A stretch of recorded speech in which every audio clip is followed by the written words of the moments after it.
자, 이 시간 함께 보실 말씀은 이사야 57장 15절입니다. 영원에 거하시는, 영원이라는 단어가 장소의 의미로 쓰였습니다. 유일합니다. 성경에서 유일하게 영원이라는 단어가 장소의 의미로 쓰인 경우예요. 거하시는 높고 우뚝 솟은 분, 그의 이름이 거룩이신 분이 이같이 말하노라. 나는 높고 거룩한 곳에 거하며, 높고 거룩한 곳이 바로 영원이라는 장소예요. 또한 통회하고 겸손한 영을 지닌 자와 함께 거하여 겸손한 자의 영을 솟게 하고 통회하는 자의 마음을 솟게 하는도다. 자, 말씀을 위해 다 같이 기도하겠습니다. 감사하신 아버지 하나님, 저희들에게 예배를 드리고 영과 진리로 경배를 드리고 하나님을 올바르게 섬길 수 있는 최상의 환경을 저희들에게 마련해 주셔서 감사드립니다. 우리에게 베풀어 주신 이 환경 안에서 우리는 믿음으로 또 말씀으로 성령의 능력으로 잘 성장해 나가야 됩니다. 저희들을 붙들어 주십시오. 주님의 능력으로 보호해 주십시오. 특별히 이 시간 진리의 말씀 앞에 우리가 앉아있고 또 이 말씀에 귀를 기울일 때 우리의 지각을 열어주셔서 많은 것을 깨우치고 우리 마음속에 깊이 새기며 또 우리의 마음과 생각에 변화를 받아 주님께서 기뻐하시는 삶을 살 수 있도록 역사해 주십시오. 풍성한 열매를 맺는 삶을 살게 해주십시오. 주 예수 그리스도 이름으로 기도했습니다. 아멘. 영원을 바라보라, 영원을 바라보라는 제목으로 설교하겠습니다. 영원이란 단어, 인간의 머리로는 이해할 수 없는 단어입니다. 우리는 영원이란 것을 이해할 수가 없어요. 그것은 우리의 이해 바깥에 있습니다. 왜냐하면 한정된 시간과 제한된 공간을 초월하는 단어이기 때문에 그렇습니다. 유한한 생명을 가진 인간은 영원을 절대로 이해할 수 없습니다. 우리는 그런 영원을 살아본 적도 없고 이제 앞으로 산다고 말씀하시는데 가늠이 잘 안 되는 거죠. 다만 우리는 말씀을 믿을 뿐이죠. 영원, 이터너티란 단어입니다. 유일하게 이터너티란 단어가 등장하는 구절이 오늘 본문이에요. 보통은 영원이라고 하면 어떤 상태가 끝없이 지속되는 시간적인 개념으로 시간의 선상에서 이해하기 쉽죠. 하지만 본문에서는 유일하게 공간의 개념으로 사용된 단어입니다. 영원. 높고 우뚝 솟은 분, 그의 이름이 거룩이신 주 하나님께서 영원 무궁토록 영원히 거하신다 이렇게 안 말하고 영원이라고 하는 장소에 거하신다 이렇게 말씀하고 있죠. 자, 이곳은 전지전능하신 하나님께서 거하시는 우주적인 거처입니다. 우주 전체에서 가장 높은 곳에 있어요. 우주를 보게 되면 물리적으로 위와 아래가 있습니다. 북쪽이 있고 남쪽이 있어요. 과학자들은 그렇게 말하지 않죠. 하지만 성경은 분명히 위와 아래가 있습니다. 예수님께서 이 땅 지구상에서 하늘로 승천하실 때 어떻게 했어요? 위로 올라갔다 그랬어요. 하늘 위로. 방향을 설정하고 있는 것이죠. 성경에서는 우주의 위와 아래가 있는 거예요. 자, 우주의 위와 아래로 구분할 때 저 위쪽, 영원이라는 장소는 전 우주에서 가장 위쪽에 위치해 있어요. 물리적으로도 위쪽에 있고 영적인 면에서도 본다면 역시 위쪽이에요. 모든 권세, 모든 부귀, 모든 지혜와 모든 지식, 모든 힘, 모든 능력, 모든 존귀, 모든 영광, 모든 찬양과 찬송이 온전히 집결되어 있는 장소예요. 우주의 중심이자 우주 맨 위에 있는 것이죠. 자, 이곳은 둘째 하늘, 우주 너머 저 위에 펼쳐져 있는, 넓게 펼쳐져 있는 수정 같은 유리바다를 건너면 다다르게 되는 장소입니다. 모든 분자 활동이 멈춰 있는 곳이에요. 시간이 정지된 곳입니다. 그래서 성경은 이곳을 영원이라고 명명한 겁니다. 또한 이곳은 우주에서 가장 거룩한 장소입니다. 영원이면서 가장 거룩한 장소. 왜냐하면 그의 이름이 거룩이신 분이 바로 이곳에 거하시기 때문에 그렇습니다. 특히 본문에서는 나는 높고 거룩한 곳에 거한다 그랬어요. 자, 높고 거룩한 곳이 곧 영원이에요. 율법 시대에요, 모세가 이 땅에 성막을 세우죠. 모세는 우주적으로 가장 거룩한 장소인 이 셋째 하늘을 본따서 성막의 가장 한쪽에 한 장소를 마련하죠. 그곳이 뭐예요? 지성소입니다. 지성소의 뜻이 뭡니까? 지극히 거룩한 장소죠. 가장 거룩한 장소죠. 우주에서 가장 높이 솟아있는 그 셋째 하늘을 본떠서 이 땅 성막에다가 만든 것이죠.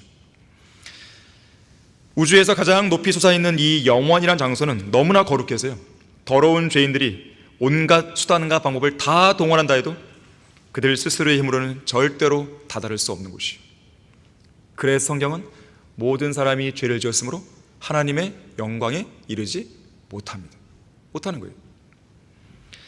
오늘날 우주선을 타고 우주 여행을 하는데 드는 비용이 1인당 2억 6,500만 원이에요. 그렇게 하고 싶을까요? 이 돈을 들여서? 비용이 너무 비싸면 열기구를 쓸 수 있다. 열기구. 비용을 물어보니까 8천만 원. 하지만 인간이 계획하고 있는 어떤 우주개발 계획으로도 가장 거룩하고 가장 우뚝 솟아있는 거룩하신 주님의 보좌가 있는 장소로 여행할 수 없습니다. 과거에 언어가 하나였을 당시 인류는 바벨탑을 쌓아서 그 일을 한번 시도해 보려고 했었죠.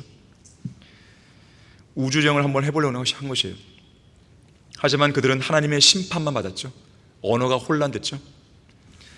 자, 이 영혼의 장소로 들어갈 수 있는 유일한 방법은 예수 그리스도를 믿는 겁니다.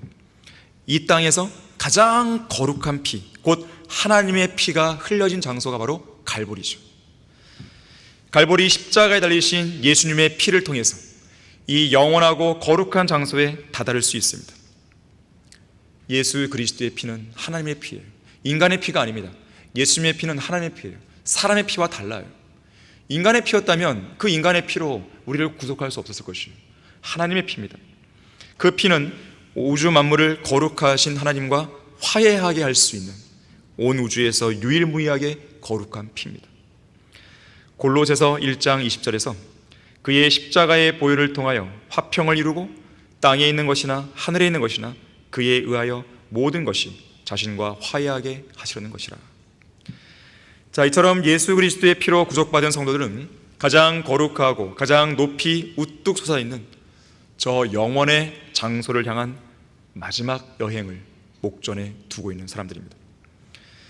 이 마지막 여행을 위해서는 불필요하게 짐을 쌀 필요 없어요. 오히려 이 마지막 여행은 모든 것을 이 땅에 버려두고 가는 여행입니다. 우주복, 우주선, 우주정거장, 특수보호장갑, 금속 탐지기, 우주식량, 우주적응훈련, 이러한 것들이 전혀 필요가 없는 여행이에요. 이 마지막 여행을 위해서는 오직 예수 그리스도를 죽은 자들로부터 살리신 그 능력의 역사만이 필요합니다. 그 능력이 우리 안에도 있는 것이죠. 빌립보서 3장 20절 21절에서는 우리의 시민권은 하늘에 있으므로 우리가 그곳으로부터 오실 구주이신 주 예수 그리스도를 기다리고 있으니 그가 만물을 자신에게 복종시키는 그 능력의 역사로 인하여 우리의 천한 몸을 그분의 영광스러운 몸같이 변모시키시리라. 우리의 시민권이 등재되어 있는 바로 그 하늘, 예수 그리스도께서 오실 바로 그곳이 바로 영원이에요. 오늘 본문에 나오는 영원. 자, 주님께서는 우리가 이 영원의 장소로 여행할 수 있고 또 영원의 장소에서 영원토록 살기에 가장 적합한 몸으로 우리의 이 천한 몸을 바꿔 주실 것입니다. 이것을 위해서 수조 원, 수억 원 등의 불필요한 경비를 지불할 필요가 없습니다. 이미 예수님께서 자신의 피로 그 모든 경비를 다 지불해 놓으셨어요. 뿐만 아니라 주님께서는 영원으로의 마지막 여행을 끝마칠 성도들을 위해서 저 영원에서 영원히 살 수 있는 모든 준비도 다 갖춰주셨습니다. 예를 들면 영구한 재산이 있죠. 영원한 도성이 있죠. 그 도성 안에는 영원한 집이 있죠. 저택이 있습니다. 영원한 몸도 있죠. 영원한 유업도 우리를 위해서 이미 예비되어 있는 것입니다. 자, 우리 모든 그리스도인들은 저 영원으로 초대하시는 거룩하신 하나님의 초대장을 받아든 사람들이에요. 그뿐 아니라 우리의 그곳의 시민권도 우리는 소지하고 있습니다. 우리가 가야 할 마지막 여행 목적지도 분명하게 정해져 있습니다. 그 여행을 위한 무료 티켓도 우리 수중에 있어요. 또한 우리의 거룩한 구주께서는 우리를 맞이하시기 위해 만반의 준비를 다 갖추고 계십니다. 그렇다면 이곳 지상에서 우리 그리스도인들이 바라봐야 할 유일한 장소가 어디겠습니까? 당연히 영원이란 장소가 되어야겠죠. 고린도후서 4장 18절에서는 우리가 바라보는 것은 보이는 것들이 아니요 자, 우리가 바라보는 것은 보이는 거 아니에요. 보이는 것들을 바라보는 게 아니에요. 보이지 않는 것들이라. 이는 보이는 것들은 잠깐뿐이지만, 왜 잠깐일까요? 이제 곧 세상은 사라지기 때문에. 보이지 않는 것들은 영원하기 때문에 그렇습니다. 저 셋째 하늘에 우리가 눈으로 보지 못한 것들은 영원한 겁니다. 그것을 우리는 말씀을 통해 바라보고 있는 것이죠. 자, 영원에 거하시는 하나님은 그분의 성도들이 영원을 바라보며 살기 원하십니다. 자, 첫 번째로 영원을 바라보는 성도는 항상 위에 있는 것들을 바라보는 사람이에요. 자, 골로새서 보겠습니다. 골로새서 3장 1절과 2절입니다. 골로새서 3장 1절과 2절에 보시면 영원을 바라보는 성도는 항상 위에 있는 것들을 바라보는 사람들이에요. 그러므로 너희가 그리스도와 함께 살아났으면, 자, 우리의 영이 거듭났죠. 우리의 영이 살아난 것이죠. 살아났으면 위에 있는 것들을 구하라 했습니다. 거기에는, 자, 위에는 그리스도께서 하나님의 오른편에 앉아 계시니라. 위에 있는 것들에 너희 마음을 두고 땅에 있는 것들에 마음을 두지 말라. 자, 이것이 우리의 올바른 삶의 자세입니다. 하늘의 시민권을 갖고 있는 정상적인 그리스도인이라면 언제나 그 마음이 영원을 향해 있게 되는 것입니다. 이것은 모든 사물을 지구의 중심으로 향하게 하는 물리적인 중력의 법칙을 거스르는 또 하나의 중력의 법칙이에요. 영적인 법칙이죠. 우리는 위로 솟구쳐 올라가려는, 위로 가고자 하는, 위를 향하고자 하는, 우리의 마음이 늘 위에 있는 곳으로 열려있는 그런 법칙이에요. 이 땅은 우리를 계속 이 땅에 안주시키려고 하죠. 우리를 계속 붙듭니다. 하지만 우리는 그 중력을 거슬러야 되는 것이죠. 구원받은 그리스도인은 그 마음이 지구의 중심이나 이 땅에 있는 것들을 향해 있을 때 절대로 만족할 수 없어요. 여러분은 세상의 것들로 만족이 됩니까? 구원받은 이후로는 만족이 안 되는 거예요. 전에는 완전한 만족은 아니더라도 뭔가 세상에서 성취를 느끼면 뭔가 만족이 되죠. 근데 그것도 잠시뿐이잖아요. 계속 욕심이 생기는 거죠. 더 좋은 거, 더 좋은 거, 더 높은 거, 더 높은 거, 더 많은 거, 더 많은 거. 특히 구원받은 그리스도인은 그것을 만족하는 게 아니에요. 좋은 대학 들어가면 잠깐 기쁘겠죠. 결혼하면 기쁘겠죠. 아이 낳으면 기쁘죠. 왜 그게 안 기쁘겠어요? 하지만 근본적으로 그것으로 만족하는 게 아니에요. 그것만 우리에게 있다? 만족이 안 되죠. 우리는 위에 있는 것들로 만족하는 사람들이에요. 우주의 중심이요 가장 높은 곳이고 우리의 구속주가 살아계시는 저 영원의 장소를 바라보는 것, 이것이 구원받은 그리스도인의 자연스러운 본성이에요. 히브리서 6장 19절에 따르면 우리의 혼의 닷, 우리의 혼은 닻을 갖고 있어요. 우리의 혼의 닻이 이 영원의 장소에 깊숙이 박혀 있습니다. 이미 영원으로 예수님께서 먼저 들어가셨잖아요. 예수님이 들어가신 그곳에 우리의 혼의 닷도 탁 정박해 있는 거예요. 그만큼 우리가 저 영원을 바라보는 소망은 누구도 끊어낼 수 없는 확실하고 견고한 소망이에요. 그리스도인은 고개를 들어서 하늘을 쳐다보는 사람이지 고개를 이 땅에 쳐박고 사는 사람이 아닙니다. 여러분은 하루에 얼마나 자주 하늘을 쳐다봅니까?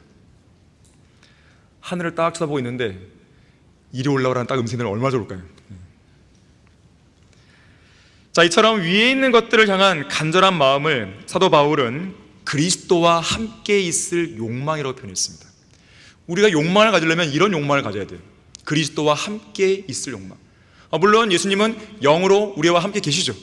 우리 안에 계십니다. 하지만 우리는 뭐예요? 물리적으로도 함께 있고 싶은 욕망이에요. 바울은 평생 동안 이 영원을 향한 강렬한 욕망에 사로잡혀 살았어요. 오직 하늘, 오직 하늘에 계신 예수 그리스도, 그분만이 자신의 마음을 꽉 채우고 있었던 것이죠. 빌립보서 1장 23절에서 바울이 고백합니다. 내가 그 둘 사이에 끼어 있으니, 여기서 말하는 둘은 하늘로 갈 것이냐 아니면 이 땅에 남아서 주님의 일을 할 것이냐, 이 둘 사이에 껴 있는 거예요. 내가 떠나서, 이 땅을 떠나서죠, 그리스도와 함께 있을 욕망을 갖는 그것이 훨씬 좋다 그랬어요. 훨씬 좋다. 그냥 좋은 것도 아니에요. 훨씬 좋은 거예요. 이 땅에서 하나님을 위해 해야 하는 일만 아니었다면, 이 땅에서 빌립보 성도들을 위해서 해야 할 일만 아니었다면 바울은 당장이라도 이 비천한 몸을 빨리 떠나고 싶었어요. 성도들에게 있어서 죽음은 뭘 의미합니까? 구주이신 예수 그리스도 곁으로 인도되는 걸 의미하는 거예요. 바울은 몸에서 떠나 주님과 함께 있기를 간절히 원했습니다. 그래서 바울은 늘 자신감에 차 있었던 것이에요. 고린도후서 5장 5절에서 우리가 자신에 차 있으니 정녕 몸에서 떠나 주와 함께 있는 것을 오히려 더 원하노라 그랬어요. 이것은 우리의 진솔한 고백이 되어야 됩니다. 실제적인 고백이 되어야 돼요.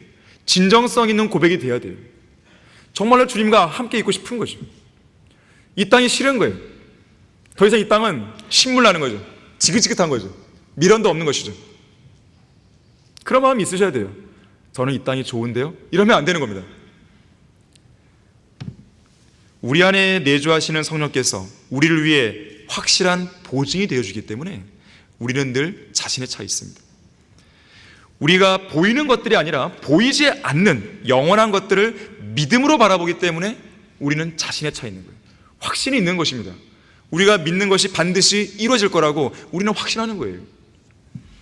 또한 우리가 죽은 후에 어디로 가는지 분명하게 우리는 알고 있기 때문에, 또한 이 세상에서 사는 것보다 위에 계신 그리스도와 함께 사는 것이 가장 좋은 일임을 확신하기 때문에 우리는 자신에 차 있는 거예요.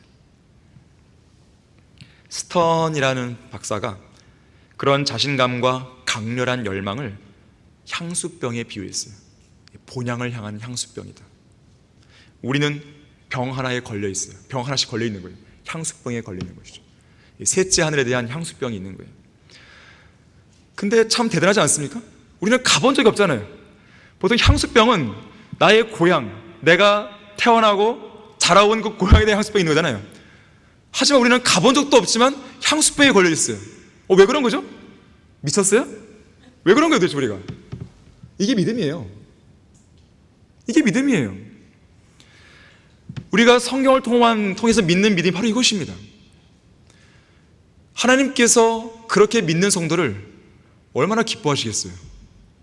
눈에 본 적도 없는데, 가본 적도 없는데, 그렇다고 구약시대처럼 어떤 기적을 막 베푸는 그 모습을 본 적도 없는데, 예수님께서 물 위를 걸으신 것을 본 적도 없는데, 없잖아요.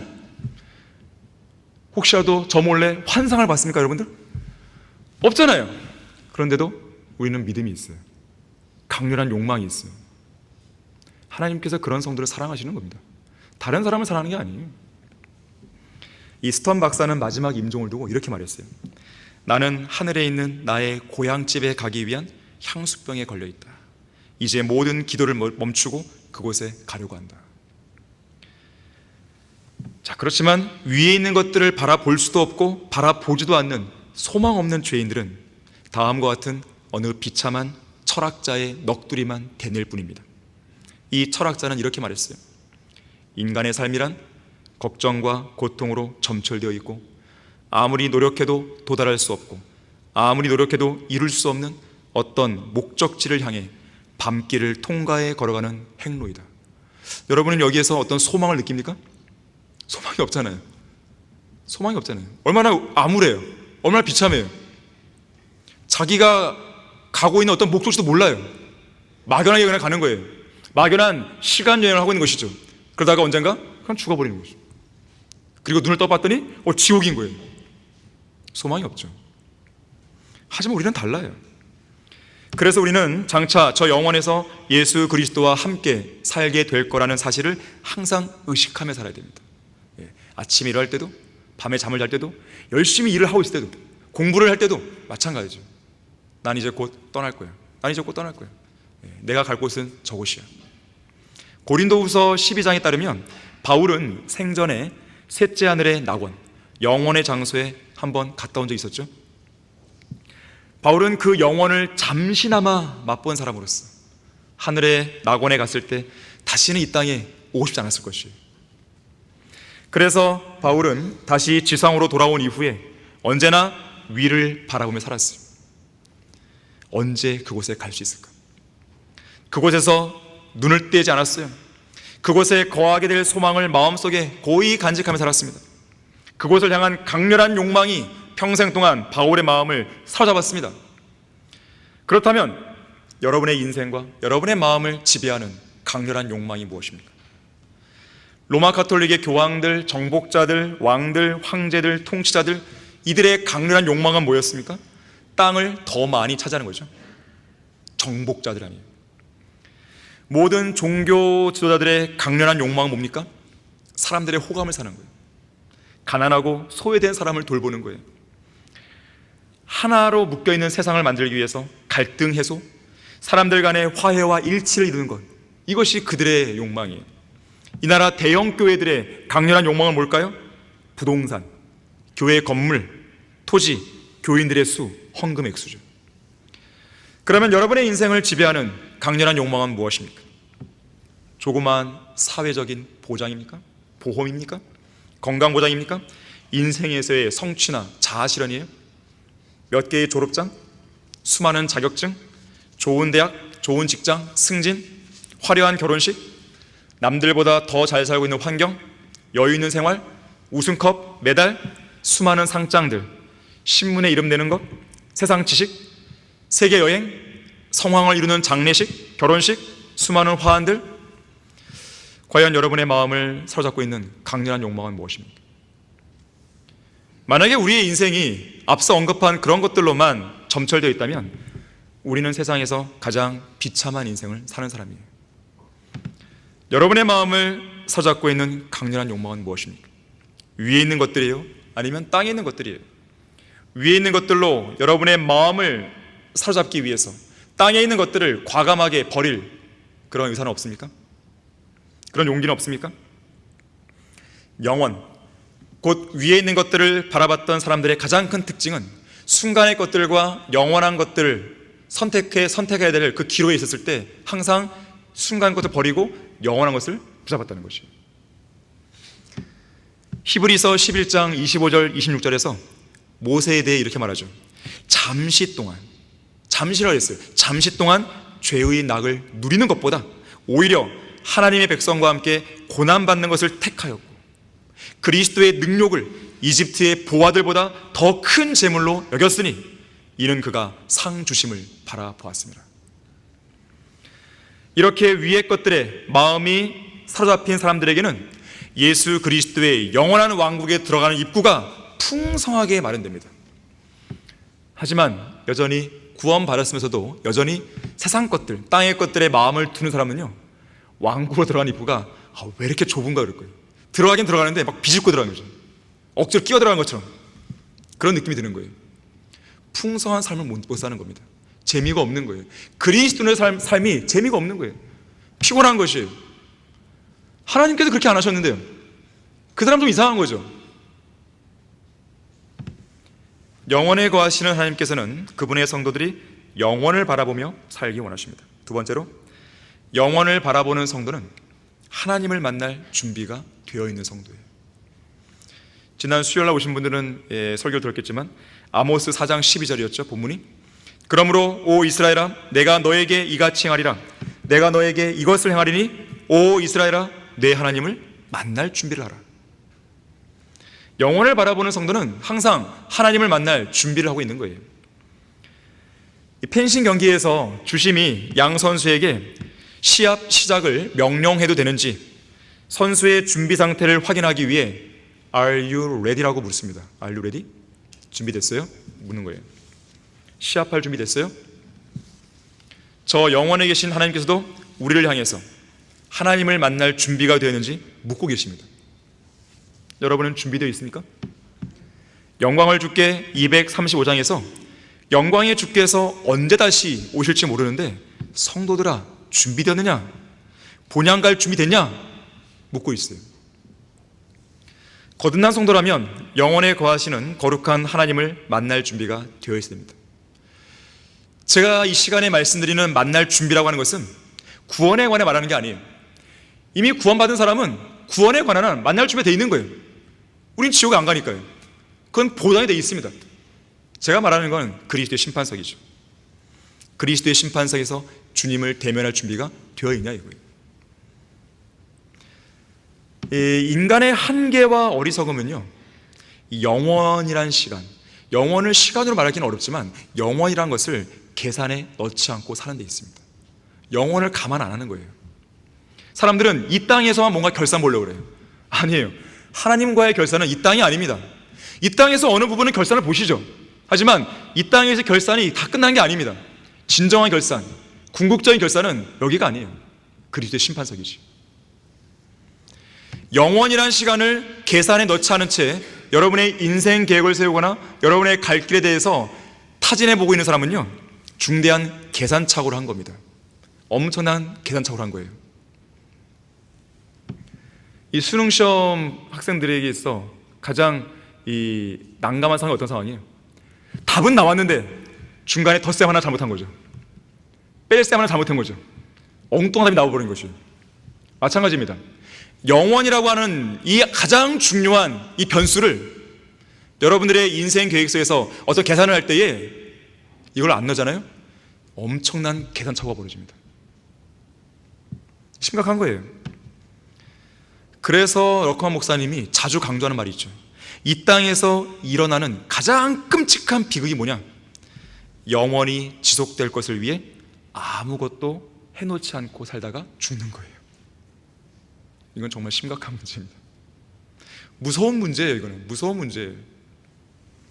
영국 신문 더 선이라고 하는 잡지가 있어요. 인간의 평균 수명을 80년으로 가정했을 때 한 사람이 일생 동안 어떤 일에 얼마의 시간을 소비하며 지내는지 그 활동별로 비교한 기사를 게재했어요. 평균 수명 80년은요, 시간으로 계산하면 20년의 윤달까지 감안할 때 모두 70만 1280시간이에요. 70만 1280시간. 자, 이 중에서요, 대부분 사람들은 일을 하잖아요. 직장에서 일을 하잖아요. 일을 하며 보내는 시간이 무려 26년입니다. 일에 파묻혀 있는 거죠, 사실은. 먹고 살아야 되죠. 사람은 고생하려고 태어났잖아요. 이것이 인생의 본질이죠. 땀을 흘려야 식탁에 빵을 가루를 쓰는 것이죠. 죄가 들어온 이래로 이건 인간의 본질이에요. 일을 하며 보내는 시간이 26년이에요. 시간으로 보면 22만 7760시간. 두 번째로는요, 잠을 많이 자요. 잠을 자는 시간이 평균 25년입니다. 일하는 시간만큼이죠. 거의 비슷하죠. 시간으로 23만 9000시간. 자, 첫 번째와 두 번째, 일하는 것과 잠자는 것, 이것만 합해도요, 인생 전체에서요, 80년의 인생에서 무려 64%입니다. 사람들의 생애가 대부분 일, 잠, 이 두 개예요. 좀 비참하지 않아요? 하루 시간으로 본다면 24시간 중 무려 15시간 30분이 넘는 시간을 일과 잠으로만 보냅니다. 자, 나머지 여러분들이 기타 쓸 수 있는 시간이 8시간 30분밖에 안 됩니다. 그러면 여러분은 저처럼 전임 사역자는 아니니까 8시간 30분 동안 주님을 위해서 하는 건 얼마 됩니까? 이 시간이라도 내가 소중히 안 하면 어떻게 됐어요? 시간의 기술이라는 책이 있어요. 여기도 역시나 한 사람이 평생 동안 하는 일을 써놨는데, 역시 인간의 수명을 80세로 가정했을 때 이렇게 여기는 계산합니다. 3년 반 동안 식사하면서 평균 30톤. 나는 별로 이렇게 많이 먹는 편이 아닌데 30톤의 음식물을 섭취하고 약 3톤의 똥을 싸기 위해서 9개월이라는 시간을 화장실에서 보내요. 적어도 23년을 잠만 잔다고 그래요. 좀 비참하지 않나요? 일어나서 먹고 싸고 자고, 먹고 싸고 자고, 먹고 싸고 자고. 이건 뭐예요? 짐승 것 같죠? 그래서 성경은요, 시편 49편 20절에서 사람이 존귀에 처해 있어도 깨닫지 못하면, 저 영혼에 대해 깨닫지 못하면 멸망하는 뭐와 같아요? 짐승과 같아요. 자, 이처럼 영원한 것을 위해 준비하며 살지 않는 인생은 가치가 없습니다. 불쌍한 거예요. 그리스도인이면서도 여전히 그렇게 살고 있다. 더 불쌍한 거예요. 특히나 이제 곧 모든 인간이 영원에서 대면할 하나님은 사라져버릴 세상이나 세상에 속한 일들에 대해 전혀 안중이 없으신 거예요. 주님, 저는 좋은 대학 들어갔습니다. 주님, 저는 세상에서 남이 부러워하는 좋은 직장에 들어갔습니다. 제가 높은 직책까지 올라갔습니다. 주님께서 말씀하시겠죠. 그래서 어떻게 하라고? 관심 없으십니다.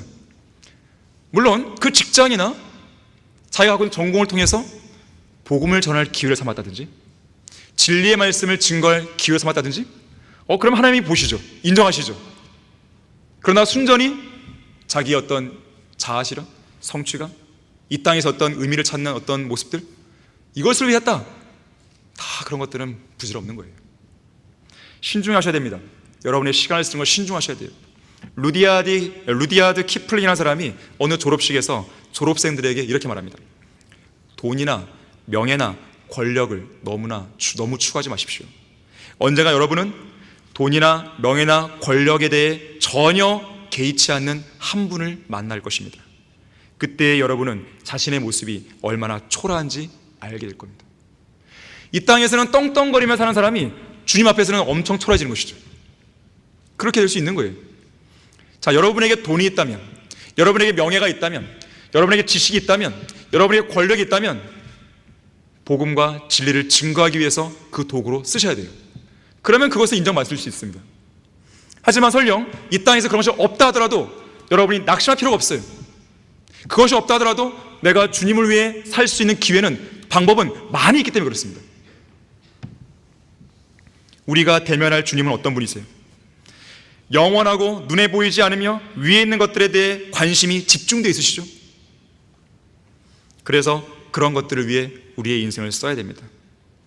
그리스도의 심판석은요, 여러분이 지금까지 그리스도인이 된 이후에 살아온 인생을 결산하는 자리이기도 하지만 동시에 저 영원의 장소에서 영원이라는 시간을 어떻게 시작할 것인가가 결정되는 자리이기도 하죠.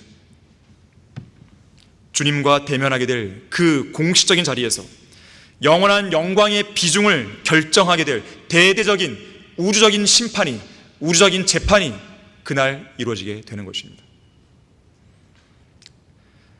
자, 영원한 것을 위해서 준비하며 사는 사람은요, 결국 하나님을 위해서, 자신이 살아가는 하나님을 위해서 일할 준비가 되어 있는 사람이기도 합니다. 연결되어 있어요. 하나님을 만날 준비가 되어 있는 사람들은 항상 주님을 위해 일할 준비가 되어 있는 사람들이에요.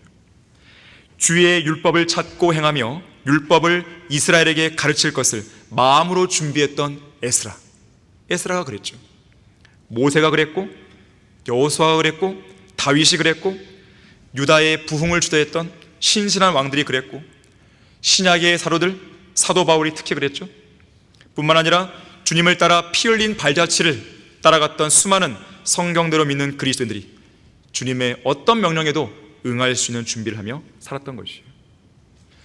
주님의 명령이 있을 때, 주님의 부르심이 있을 때 거기에는 노후가 있을 수 없습니다. 잠깐만요, 있을 수가 없습니다. 내일요, 제가 좀 이 문제를 해결하고요, 이것도 있을 수가 없습니다. 뭐만 있어요? 예스, 네, 지금 가겠습니다. 이 로스차일드가에서 미국 샌프란시스코 지점장을 선발했을 때의 일화예요. 어느 날 사장이 지점장 물망에 오른 한 직원을 부릅니다. 내가 미국에 지점을 낼 생각인데 자네는 며칠이면 준비가 되겠나? 이 직원은 심각한 표정을 짓더니 열흘 정도 걸릴 것 같습니다. 답변이 마음에 안 들었어요. 다른 직원을 부릅니다. 그가 대답합니다. 저는 3일이면 되겠습니다. 여전히 마음에 안 들었어요. 또 다른 직원을 불렀습니다. 이 직원은 말합니다. 지금 가겠습니다. 그래, 자네가 지점장이야. 이 사람이 줄리어스 메이라는 사람인데 훗날 샌프란시스코 최고의 갑부가 됩니다. 주님의 부르심과 명령에는 노후는 말할 것도 없고 머뭇거리거나 지체할 어떤 이유나 변명도 없어요. 왜 그럴까요? 왕의 부르심 아니에요. 영원에 거하시는 하나님은 그분의 성도들이 영원을 바라보며 살기를 원하십니다. 세 번째로, 영원을 바라보는 성도는요, 이 땅을 떠날 준비가 되어 있어요. 이 땅을 언제라도. 사도 바울이 고백했죠. 디모데후서 4장 6절, 내가 이미 제물로 드려질 준비가 되어 있고 떠날 때가 이르렀도다. 자, 이미 준비가 되어 있었어요. 바울은 언제라도 가고 싶었던 거예요. 언제라도. 드디어 이제야 왔구나. 이 정도의 고백이죠. 그 마음은 이미 제물로 드릴 준비가 되어 있었습니다. 항상 떠날 준비가 되어 있어요. 예수님도 말씀하셨죠. 그러므로 너희도 준비하고 있으라.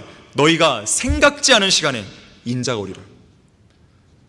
여러분이 늘 준비가 되어 있어야만 생각지 않은 시간에 주님이 오시는 그 사태를 막을 수 있는 거예요. 늘 준비가 되는 사람은 생각지 않은 시간? 그게 없죠. 늘 생각하고 있으니까. 주님이 오실 때, 주님이 나의 이름을 부르실 때, 저 공주 오셔서 나의 이름을 부르실 때 드디어 오셨군요. 주님 좀 빨리 오시죠. 이런 고백이 나와야 되겠죠. 1890년 빈센트 반 고흐는 유화 하나를 그립니다. 제목은 영원의 문이에요. 제목은 영원의 문인데 이 그림에는 어떠한 문도 안 나옵니다. 당연히 하늘의 천성을 향한 문을 그린 것도 아니죠. 다만 이 그림을 보니까 어느 추운 겨울날 벽난로 의자 옆에 앉아서 얼굴을 두 손 위에 딱 묻고 흐느끼는 한 노인의 모습을 그리고 있습니다. 얼굴 딱 파묻고 흐느끼고 있는 거예요. 한 노인이. 슬픔으로 가득한 이 노인의 절망적인 모습이 그려져 있었어요.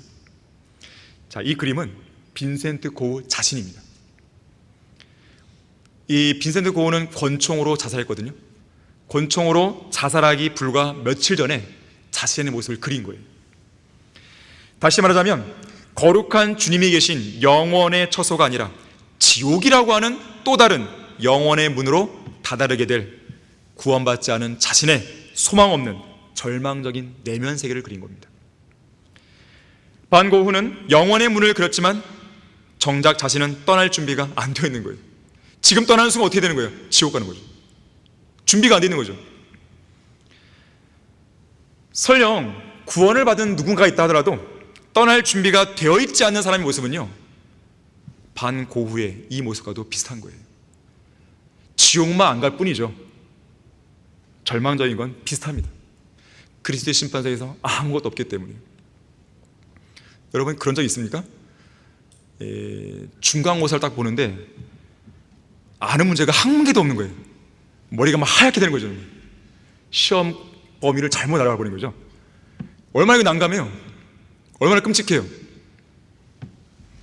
자, 이 세상은 반드시 끝나게 되어 있기에 항상 떠날 준비를 하며 살아야 됩니다. 성경은 우리에게 남아있는 때가, 이 때가 얼마 안 남았다고 그랬어요.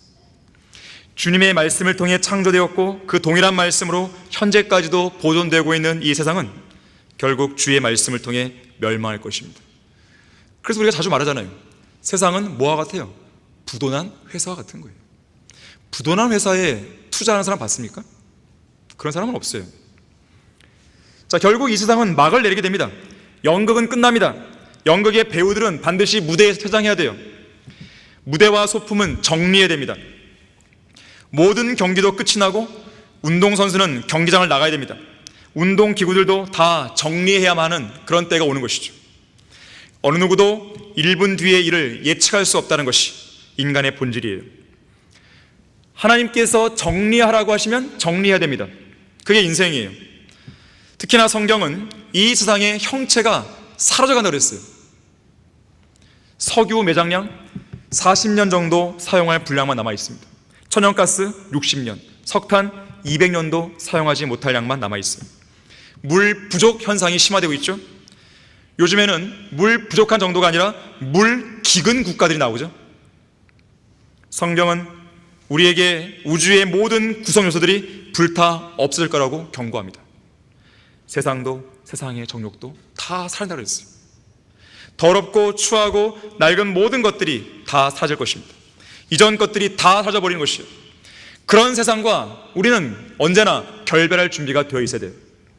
그렇게 준비가 되어 있는 사람은 실제로 세상으로부터 온전히 성별하고 살아갑니다. 왜냐하면 영원을 바라보는 사람들은 구차하고 비굴하게 이 현실에 얽매여 살지 않기 때문에 그래요. 그건 구차한 것이에요. 성경은 말합니다. 고린도전서 7장 29절에서 31절인데요. 형제들아, 내가 이것을 말하노니 때가 얼마 남지 않았으니 이제부터 아내가 있는 사람들은 없는 것 같이 하며, 또 우는 사람들은 울지 않는 것 같이 하고, 기뻐하는 사람들은 기뻐하지 않는 것 같이 하며, 또 물건을 사는 사람들은 소유하지 않은 것 같이 하라. 그리고 이 세상을 이용하는 자들은 다 이용하지 못할 것처럼 하라. 이는 이 세상의 형체가 사라져 감이라. 자, 무엇이 우리로 하여금 저 영원을 바라보지 못하게 하는 것입니까? 결국은 영원하지 못한 것들이 우리를 머뭇거리게 하고 우리의 발목을 붙잡는 거예요. 또 하나의 중력의 법칙이죠. 육신의 정욕과 안목의 정욕과 생의 자랑이 우리를 계속해서 머뭇거리게 만드는 거예요. 하지만 우리는 영원을 바라봄으로써 세상의 정욕들을 하나씩 도려내야 돼요. 잘라내야 돼요. 버려야 돼요. 지금까지 살았던 성경대로 믿는 그리스도인들은 교회 안에 모든 악을 제거하는 수단으로 휴거를 기다리며 살았습니다. 휴거에 대한 소망은 우리가 거룩한 삶을 유지할 수 있는 근간이 됩니다.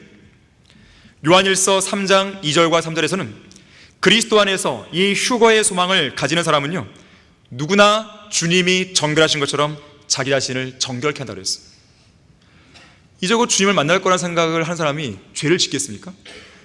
이 세상을 이제 곧 떠날 거라고 준비가 되는 사람이 죄를 짓겠습니까? 아니잖아요.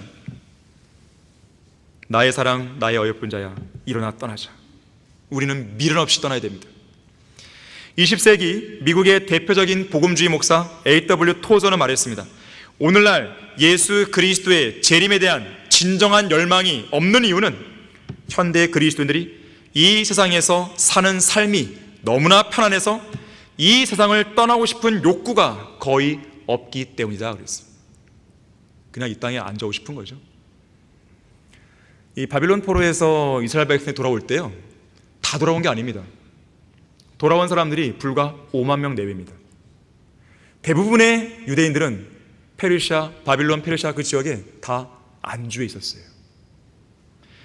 사람의 특징 중 하나가 뭐냐면 쉽게 적응한다는 거예요. 여러분은 이 땅에 적응하시면 안 돼요. 이 땅은 나에게 적응이 안 되는데? 그게 정상이에요. 이 세상은 그리스도인이 살기가 어려운 곳이 돼야 돼요. 힘든 곳이 돼야 돼요. 그게 자연스러운 본성이에요. 너무나 이 땅이 편하고 너무나 좋고 여기가 좋사오니 이러면 큰일 나는 것이죠. D.L. 무디는 그리스도의 재림이라고 하는 설교에서요, 이렇게 강론했습니다. 많은 사람들이 그리스도의 재림에 관한 이 교리는 나에게 감명을 주지 못해. 그분은 내 생전에 오실 수 없어. 그분이 오시기 전에 엄청나게 많은 일들이 일어나야만 해. 그분이 오시기 전에 천년 왕국에 천년이 지나야 하며, 후천년주의죠.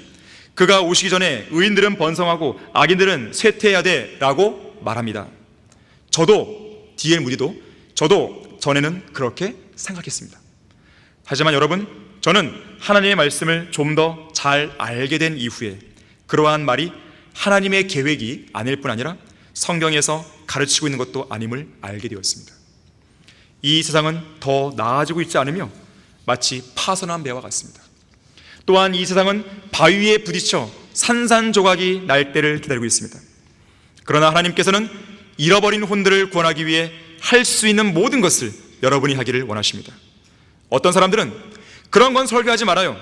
그런 설교는 사람들을 다 쫓아버릴 거예요 라고 말합니다. 하지만 여기 바위 위에 부딪혀 침몰하는 배가 있다고 생각해 보십시오. 하나님께서 내 손에 구명보트를 주시면서 너가 할 수 있는 한 모든 사람을 구하라, 이 파괴된 배에서 그들을 구하라고 말씀하십니다. 하나님께서는 그렇게 해서 우리가 우리의 가족들을 이 침몰된 세상에서 안전한 방주로 옮기기를 원하십니다. 노아가 그의 가족에게 했던 것처럼 우리의 가족들과 또 다른 사람들이 그리스도 안으로 들어오기를 원하십니다. 그리스도 안에 있다면 그들은 안전한 것입니다. 그리스도께서 오시는 날 사탄은 결박될 것입니다. 그분이 속히 오시도록 기도합시다. 그것이 우리들의 기도 제목이 되게 합시다. 결론을 맺겠습니다. 예수 그리스도의 다시 오심을 기다리는 여러분의 소망, 여러분의 가슴에 손을 얹고 말하건대 진심 어린 소망이 맞습니까? 잠언 13장 12절에서는 소망이 늦춰지면 마음을 상하게 하거니와 소망이 이루어지면 그것은 생명의 나무라고 했어요. 소망이 늦춰지면 마음이 상해요. 속상하죠. 자신이 얻고자 하는, 자신이 바라는 간절한 소망이 늦게 이루어지고 계속 지체가 되면 마음이 상하죠. 불량식품을 먹고 싶어하는 아이에게 엄마가 그런 건 먹지 말라고 단호하게 말합니다. 이 아이가 어떨까요? 네, 엄마 안 먹을게요 이러나요? 그런 아이는 좀 드물죠. 그런 아이는 모범적인 아이죠. 엄청나게 실망하죠. 눈물이 흐르죠. 때로는 길바닥에 드러누워 때려 쓰죠. 자, 여러분이 묻습니다. 예수 그리스도심이 늦어지고 있어요. 여러분 길바닥에 누워서 떼쓰고 있습니까? 왜 안 오시냐고! 왜 안 오시냐고! 주님 왜 안 오시냐고! 빨리 좀 오시라고! 막 눈물이 납니까? 자, 소망이 늦어지면 마음을 상하게 합니다. 그 의미예요 지금. 자, 우리의 구주이신 예수 그리스도께서 속해 오시는 것이 우리의 소망이죠.